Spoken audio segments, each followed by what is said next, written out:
वास्तविक बने लगेगा तो फिर आदि योगी को अलविदा कहने का समय आ चुका है और हम चल रहे दक्षिण तट पे बसा और समुद्र से घिरा वो पवित्र जगह जहाँ लहरें मंत्रों में बदल जाती है, जहाँ शक्ति और भक्ति का संगम आपको देखने को मिलेगा और जहाँ प्रभु श्री राम और देवों के देव महादेव एक दूसरे में समा जाते हैं।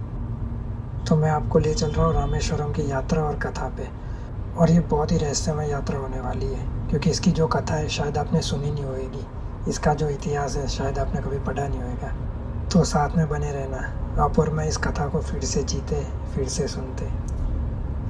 और क्या आपको ये बात पता है, रामेश्वरम भारत की नहीं बल्कि दुनिया में इकलौती ऐसी जगह है जहाँ पे शैव और वैष्णव परंपरा एक साथ एक दूसरे के साथ जुड़ी हुई है, क्योंकि 12 ज्योतिर्लिंग में से एक ज्योतिर्लिंग यहीं पर है और 4 धाम में से भी एक धाम रामेश्वरम में है। तभी शैव और वैष्णव परंपरा दोनों यहाँ पे निभाई जाती है और ये दुनिया की इकलौती ऐसी जगह है जहाँ पे दोनों एक साथ है। क्या आपको पता है रामेश्वरम ज्योतिर्लिंग का रावण के साथ क्या संबंध है, उसके पीछे की कथा क्या है, उसके पीछे की कहानी क्या है? क्या आपने कभी सुनी है?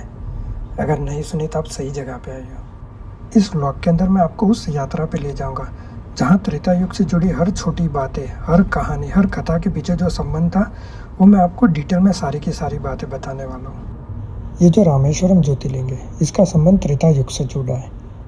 प्रभु श्री राम जब अयोध्या से निकले तो वो चित्रकूट होते हुए पंचवटी गए, वहाँ से किष्किंधा होते हुए रामेश्वरम आए और जब रामेश्वरम आए तो उन्होंने यहाँ पे ये ज्योतिर्लिंग स्थापित किया। अब ये ज्योतिर्लिंग यहीं पे क्यों स्थापित किया गया? और क्या आपको ये पता है कि रावण की मदद के बिना ये ज्योतिर्लिंग स्थापित करना असंभव था? तो रावण की मदद लगी थी ये ज्योतिर्लिंग स्थापित करने में। और कैसे ये मदद ली गई थी, रावण ने मना क्यों नहीं किया, इसके पीछे की जो कथा है, जो कहानी है, अगर आप ये नहीं जानते तो मैं आपसे सच में कहूँगा कि आप रामायण के बारे में कुछ नहीं जानते। और ये जो रामेश्वरम ज्योतिर्लिंग स्थापना का जो रामायण कथा में जो किस्सा है, ये रामायण कथा का सबसे इम्पोर्टेंट भाग आप मान सकते हैं। इसके बिना रामायण अधूरी है। अब प्रभु श्री राम को लंका जाने का तो रास्ता मिल गया था और युद्ध का समय भी काफ़ी निकट आ चुका था और साथ ही उन्हें ये भी पता था कि लंका में रावण उनका इंतज़ार कर रहा है। अब जिन लोगों को यह नहीं पता कि प्रभु श्री राम कौन थे, प्रभु श्री राम क्षत्रिय कुल से आते थे और क्षत्रिय धर्म के अनुसार जो भी क्षत्रिय योद्धा होते थे वो युद्ध में जाने से पहले अपने आराध्य देव की पूजा किया करते थे, एक यज्ञ करते थे जिसे विजय यज्ञ करते थे। और हर क्षत्रिय योद्धा के लिए ये अनिवार्य था। अनिवार्य मीन्स मैंडेटरी, हर क्षत्रिय योद्धा को ये चीज़ों का पालन करना ही पड़ता था।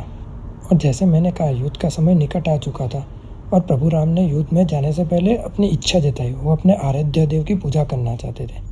और प्रभु श्री राम के आराध्य देव थे देवों के देव महादेव। अब महादेव की पूजा करनी थी तो शिवलिंग स्थापित करना बहुत ज़रूरी था और बिना शिवलिंग पूजा कैसे हो सकती थी। अब जैसे हर युद्ध के उस समय नियम बनाए थे, वैसे ही हर पूजा के, हर शिवलिंग स्थापित करने के भी नियम थे। जो भी यजमान शिवलिंग बनाने जा रहा था उन्हें एक अनुष्ठान रखना बहुत ज़रूरी था। अनुष्ठान रखने से पहले एक यज्ञ, पूजा करनी ज़रूरी थी और इन दोनों चीज़ों के लिए एक पुरोहित का होना बहुत ज़रूरी था। पुरोहित का मतलब पंडित, और ऐसा वैसा कोई भी पंडित नहीं, एक ऐसा पंडित जो शैव हो, जो शिव में मानता हो। और प्रभु श्री राम जैसे आप जानते हो वैष्णव थे, विष्णु जी के अवतार, पंडित भी वैष्णव होना ज़रूरी था और पंडित को सारे शास्त्रों का ज्ञान होना बहुत ही ज़रूरी था। इसके पश्चात प्रभु श्री राम ने सबसे पहले हनुमान जी को कैलाश जाने को कहा और उनसे ये आग्रह किया कि वो वहाँ से एक ऐसा पत्थर लेके आए जिससे यहाँ पर शिवलिंग बनाया जा सके। और जामवंत जी से प्रभु श्री राम ने पुरोहित का इंतजाम करने को कहा जिससे अच्छे से पूजा पूरी संपन्न की जा सके। अब हनुमान जी तो हनुमान जी थे, वो तो स्पीड से निकल गए, पर जामवंत जी बड़ी विडम्बना में फंस गए। और इस विडम्बना में वो फंसने ही वाले थे क्योंकि इतनी दूर इस जंगल में उन्हें ऐसा पुरोहित कहाँ मिलता जिसे सारा शास्त्रों का ज्ञान हो, जो शैव भी हो और वैष्णव भी हो।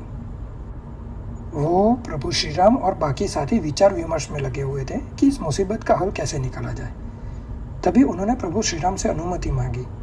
उन्होंने प्रभु श्री राम से कहा, प्रभु अगर आपकी इच्छा हो तो मैं लंका जाना चाहता हूँ। तो प्रभु श्री राम ने पूछा कि लंका क्यों जाना चाहते हो? उन्होंने प्रभु श्री राम को उत्तर देते हुए कहा, प्रभु इस अनुष्ठान पूजा संपन्न कराने के लिए जो पुरोहित की ज़रूरत है, पूरे संसार में केवल एक ही ऐसा पुरोहित है जो ये पूजा संपन्न करवा सकता है और वो लंका में रहता है। और उन्होंने बड़ी धीरे से दबी हुई आवाज़ में उत्तर दिया, वो पुरोहित और कोई नहीं, वो पुरोहित लंकापति रावण है। जैसे ही सभी साथियों ने जामवन जी की ये बात सुनी, उनके चेहरे पे एक चिंता की झलक दिखने लगी और मुख से निकल गया, लंकापति रावण, ये कैसे संभव है? पर प्रभु श्री राम तो प्रभु श्री राम है। वो शांति से बैठे रहे और मुस्कुराते रहे, और मुस्कुराते हुए उन्हें जामवन जी से कहा, तो आप जाइए लंका और रावण को लेके आइए। अब उस समय की बात देखिए, सभी के सभी चिंता में थे और प्रभु श्री राम मुस्कुरा रहे थे। प्रभु तो प्रभु है। अब रावण का भी देखो, कहते ऐसे कि दुश्मन हो तो रावण जैसा हो वरना ना हो। तो चलिए फिर से हम हमारी कथा पे लौट आते। अब जो जामवन जी थे वो और रावण के नाना बहुत ही अच्छे मित्र थे, और रावण जामवन जी की बहुत ही इज्जत करता था, बहुत ही मान सम्मान और आदर करता था। अब जामवन जी के बारे में मैं कुछ बता दूं। प्रभु श्री राम की सेना में 3 चिरंजीवी थे। एक तो थे हनुमान जी, दूसरे थे विभीषण और तीसरे थे जामवन जी। और जामवन जी त्रेता युग में श्री राम के साथ भी थे और द्वापर युग में वो श्री कृष्णा से भी मिले थे। तो चलिए फिर से हम हमारी कथा पे लौट आते। अब जैसे ही रावण को ये बात पता चली कि जामवन जी लंका के मुख्य द्वार पर खड़े, वो तुरंत ही स्वयं उन्हें लेने के लिए मुख्य द्वार पर आ गया और बड़े मान सम्मान के साथ उन्हें लंका के अंदर ले गया। और बहुत ही सेवा भाव से उन्होंने जामवन जी से पूछा, आपके लंका में आने का कारण क्या है? जबकि रावण को सब पता था। रावण कोई ऐसा वैसा राजा नहीं था। रावण वो था जिसने इंद्र से स्वर्ग छीन लिया था। रावण वो था जिसने अपने बेटे इंद्रजीत के जन्म के समय सभी ग्रहों को एक लाइन में बांध दिया था, ताकि नक्षत्रों का एक ऐसा संयोग बने जिससे इंद्रजीत अमर हो सके। पर तभी शनिदेव वहाँ से हिल गए, जिसकी वजह से इंद्रजीत को सारी शक्तियाँ तो मिली पर अमर का वरदान नहीं मिला। और इस वजह से रावण बहुत क्रोधित हुआ था।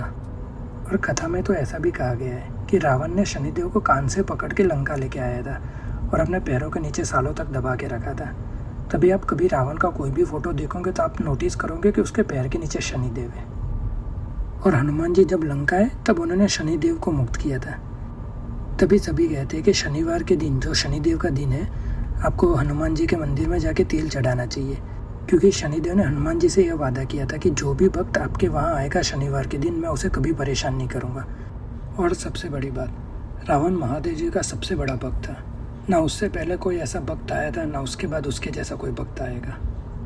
हाँ, तो हम कहाँ थे? जैसे रावण ने जामवन जी से पूछा था कि आपके लंका आने का कारण क्या है, बदले में जामवन जी ने उत्तर देते हुए जो सारी बातें थी वो रावण को बताई। और यहाँ आप रावण की जेनरोसिटी देख सकते हैं। रावण ने जामवन जी से ये भी पूछा कि जो आपके 2 यजमान हैं, क्या वो अयोध्या के राजकुमार हैं? जामवन जी ने कहा हाँ। क्या वो लंका पे चढ़ाई करने के लिए आए? ये सुनते ही जामवन जी ने एक लंबी सी सांसें ली और अपना शीश हिलाते हुए हाँ कहा। और फिर रावण हल्के से मुस्कुराते हुए कहता है कि आप चिंता मत करिए, आपकी जो भी समस्या है, आपके यजमान के यज्ञ को लेकर जो भी परेशानी है, वो मैं दूर कर दूंगा। मैं कल आऊँगा और रीति रिवाज से, परंपराओं से, शास्त्रों के अनुसार पूरा यज्ञ अच्छे से संपन्न करके दूंगा। और यहाँ आप रावण को देख सकते हैं। रावण को पता था कि वो यज्ञ किस लिए किया जा रहा है। वो चाहता तो मना कर सकता था, पर उनके द्वार पे कोई मदद मांगने के लिए आया था और रावण उसे ना नहीं कर सकता था, तो रावण ने इसलिए हाँ कही। अब जैसे उसने यज्ञ किया तो वो पुरोहित था, और पुरोहित को यज्ञ के बाद गुरु दक्षिणा देनी पड़ती है। तो प्रभु श्री राम ने रावण को क्या दिया गुरु दक्षिणा में, वो जानने के लिए मेरे साथ बने रहिए। अब रावण पुरोहित था, तो रावण ने जामवन जी से ये भी कहा था कि पुरोहित का एक कर्तव्य होता है, एक नियम होता है कि वो जहाँ पे भी यज्ञ करने जाता है, जिस यजमान के घर पे जाता है, तो अगर यजमान के घर पे किसी चीज़ की कमी होती है तो वो पुरोहित का धर्म कर्तव्य होता है। यजमान के घर पे जिस चीज़ की भी कमी है वो उसे लेके आए और यज्ञ पूरा अच्छे से पूरा संपन्न करवाए।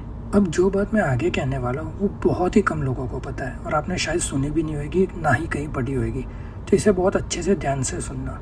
जब आप कभी किसी पूजा में बैठते हो, किसी यज्ञ में बैठते हो, अगर आप मैरिड हो तो आप अकेले नहीं बैठ सकते, आपको आपकी वाइफ को साथ में लेके ही बैठना पड़ता है। और जो लोग सिंगल है वो अकेले नहीं बैठते, उनके पास में एक सुपारी का टुकड़ा रखा जाता है।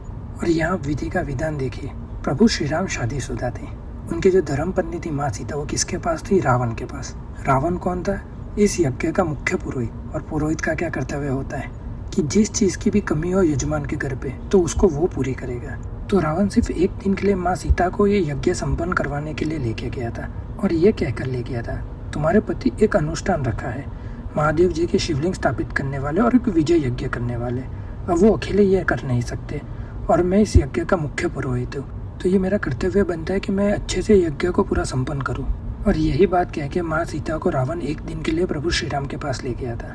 वाह, सच में क्या समय था, दुश्मन भी ऐसे होते थे। तो आप सभी से रिक्वेस्ट है क्या आप मुझे कमेंट्स में ये बताइए कि आपको क्या ये कथा पता थी या नहीं पता थी, और अगर पता थी तो आपने कहाँ सुनी थी वो मुझे बताना।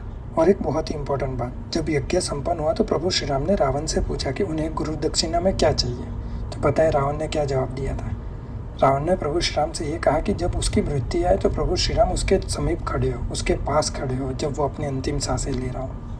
अब जैसे मैंने कहा था कि यहाँ के गर्भगृह में 2 शिवलिंग है, 2 ज्योतिर्लिंग है, तो उसके पीछे की कथा क्या है, चलिए फिर वो सुनते हैं। जैसे गर्भगृह में 2 शिवलिंग है, उनमें से एक तो है रामानाथ स्वामी, और जो दूसरा शिवलिंग है उसे विश्वलिंगम शिवलिंग कहा जाता है। तो जैसे मैंने कथा के स्टार्टिंग में आपको बताया था, प्रभु श्री राम ने हनुमान जी को कैलाश भेजा था।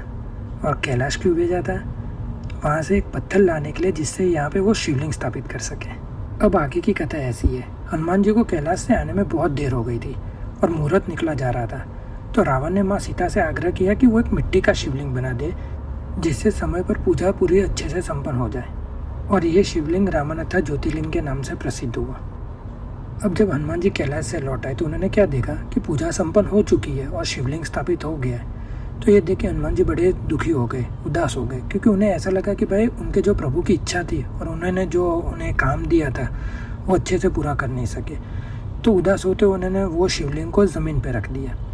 ये देखते हुए प्रभु श्री राम ने हनुमान जी से कहा कि इस शिवलिंग को भी ज्योतिर्लिंग के रूप में पूजा जाएगा। और उन्होंने ये कहते हुए हनुमान जी को ये वरदान दिया कि मेरे ज्योतिर्लिंग की पूजा करने से पहले तुमने जो ज्योतिर्लिंग लाया उसकी पूजा होगी। और ये परंपरा आज तक निभाई जाती है। सबसे पहले विश्वलिंगम ज्योतिर्लिंग की पूजा होती है, उसके बाद रामानाथम ज्योतिर्लिंग की पूजा करते हैं। तो ये पूरी कथा थी रामेश्वरम ज्योतिर्लिंग की, जिसे हम रामानाथ स्वामी ज्योतिर्लिंग भी कहते हैं। अब कुछ मंदिर की बातें कर लेते हैं। ये मंदिर का जो वास्तुकला है, जो आर्किटेक्चर है, वो द्रविडियन कल्चर के ऊपर से पूरा का पूरा इंस्पायर्ड है। और इसके अंदर वर्ल्ड का लॉन्गेस्ट कॉरिडोर है। इस मंदिर के अंदर एक ही लाइन में सारे पिलर्स आपको देखने मिलेंगे। अप्रोक्सीमेटली 1200 पिलर है, 1200 पिलर्स है। और आप सेंटर में खड़े रहोगे तो आपको एंड में ऐसा लगेगा कि सारे के सारे पिलर एक जगह पे जॉइंट हो रहे हैं। आगे जाके इस रास्ते पे हमें इंडिया का जो फेमस रेल ब्रिज है, पंबन रेल ब्रिज, जिसे हम रामेश्वरम रेल ब्रिज भी कहते हैं, वो देखने को मिलेगा।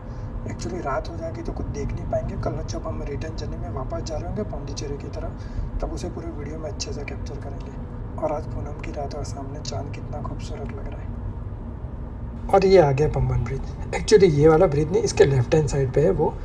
अभी वैसे भी अंधेरा हो गया है तो कुछ दिखा नहीं सकता, तो फिर भाई कल अच्छे से आपको दिखाता हूँ।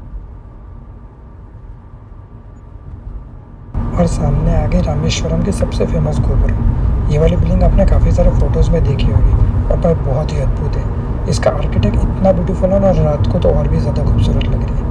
दिल तो कर रहा था कि यहाँ पे रुके 2-3 मिनट और फोटोज़ ले, पर भाई पॉसिबल नहीं है। एक तो आपको सामने दिख रहा होगा कि वन वे है, रोड्स बहुत ज़्यादा नैरो और कहीं पर भी पार्किंग का स्पेस नहीं है। और जिस होटल पर हम स्टे लिया उसका नाम है राम। और यहाँ पे रुकने के 2 सिंपल से रीज़न थे। सबसे पहला, होटल से मंदिर का वॉकिंग डिस्टेंस 67 मिनट्स का ही था। इसमें एक सिक्योर पार्किंग स्पेस मिल रही थी। इनफैक्ट जो भी होटल हम बुक कर रहे हैं उसके अंदर हम प्रायोरिटी पार्किंग स्पेस का देख रहे हैं कि सिक्योर पार्किंग है, तभी हम होटल बुक कर रहे हैं। सिंपल सा रीज़न है कि भाई हमने जो स्टिकर्स लगाए उसकी वजह से कार बहुत ही ज़्यादा अट्रैक्टिव लगती है, तो हम नहीं चाहते कि भाई कोई स्क्रैचेस लगा दीजिए उनकी वजह से। सिंपल सा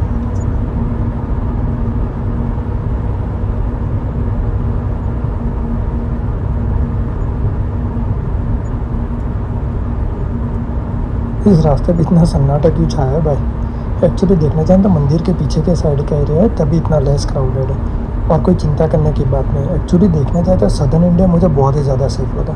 कहीं पर भी मुझे ऐसा नहीं लगा कि भाई यहाँ पे रिस्क महसूस हो रहा है, तो सदर्न इंडिया पर बहुत ही ज़्यादा सेफ था। अब जो होटल से रिलेटेड वीडियो है जो मैं हमेशा डालता हूँ, वो मैं कल पूरा वीडियो बना के डाल दूँगा।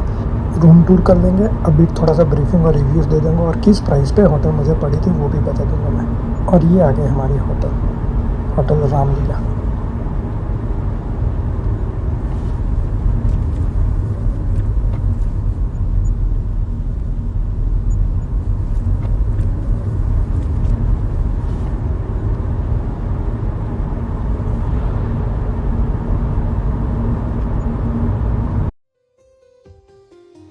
जब समुद्र की लहरें भक्ति से गूंजे और रेत से बना शिवलिंग भी ज्योतिर्लिंग बन जाए, तो समझ लीजिए आप आ गए रामेश्वरम में। हर हर महादेव, जय माता जी सभी भाइयों को। तो अभी बजे भाई सुबह के 8:30, हम जा रहे मंदिर में दर्शन करने के लिए, और अगेन मोबाइल अलाउड नहीं होगा। तो सबसे पहले मैं दर्शन करके आता हूँ, उसके बाद आपको सारी डिटेल्स दूंगा कि वीआईपी दर्शन कैसे कर सकते हैं, कौन से आपको रिचुअल्स फॉलो करनी पड़ेगी मंदिर में दर्शन करने के जाने से पहले।